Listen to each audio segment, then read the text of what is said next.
Welcome to the ExpressProof.com Photoshop color settings tutorial. We're going to take a minute to set up our color profiles in Photoshop, which is going to tell Photoshop what to do when we're changing from different color spaces, say from RGB to CMYK, or how it's going to handle artwork that we open up that has a different color profile. To get started, click on the Edit menu and go to Color Settings. Notice at the top where it says Unsynchronized. This is letting us know that we have not yet synchronized any color settings throughout the Creative Suite.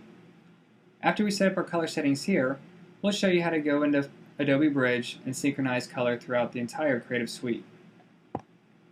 In this tutorial, we're not going to go through and explain each and every one of these options. We're simply going to jumpstart you towards some good color presets that'll help you with your color workflows.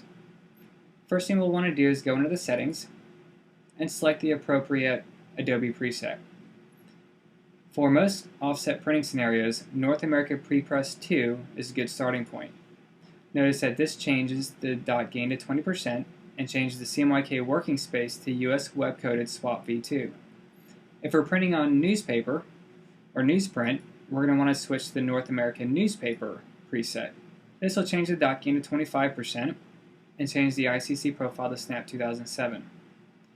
If we need a Grackle or Fogra proof, we're going to want to go to Europe Prepress 3.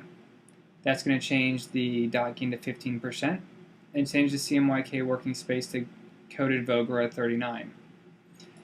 But we're going to go back to North America Prepress 2, since most of our workflow is based on offset printing using swap standards. The next section I'd like to point out is this color management policies. This is telling Photoshop what to do when it encounters a different color profile. So for example, if someone sends you an image with a Fogra ICC profile embedded, how is Photoshop going to handle that? By default, it's set to preserve the embedded profiles, meaning when you open up that Fogra file, it's going to keep that Fogra ICC profile. You have the option of changing this to converting it to your working profile, which will change it to your working RGB color space.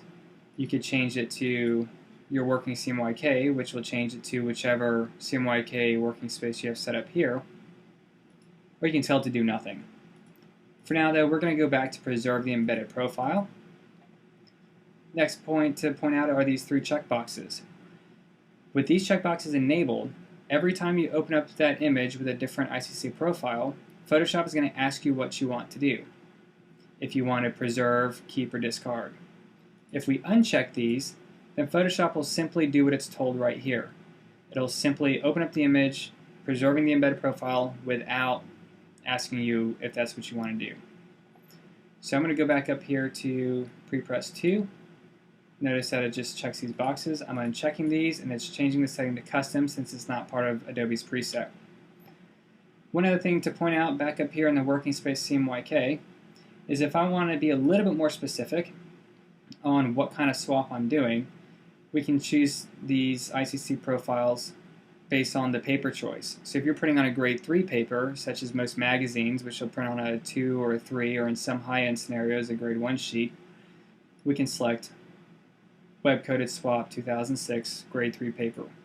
If we're printing on a ground wood paper like a catalog or a direct mail catalog or something on a much thinner sheet with more wood grain in it, we can select grade 5. If you're more all-purpose, then we can go back up and select. We'll just go back to the settings here and go back to the North America Prepress 2, the web-coded swap v2. I'm going to uncheck these three options right here, and I'm going to save my new color setting, and I'm going to call it ExpressProof Color Settings. Of course, you can name it whatever you want.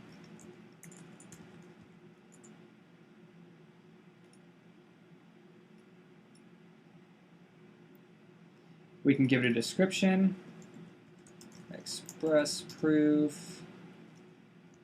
Creative Suite Color Settings. I like to go ahead and say what CMYK color profile I'm using, so I can, if I need to switch later on. Okay, so as soon as I hit OK, Photoshop is now good to go. Looking at this image, if I go mode and change the CMYK, it's now going to change it to web-coded swap v2 based on the settings we just selected. I don't need to see this dialog in the window because I know what color settings I just chose. So from now on, when I switch color spaces, it'll simply switch to swap v2. So now let's go ahead and open up Adobe Bridge. Go to Edit, Creative Suite Color Settings.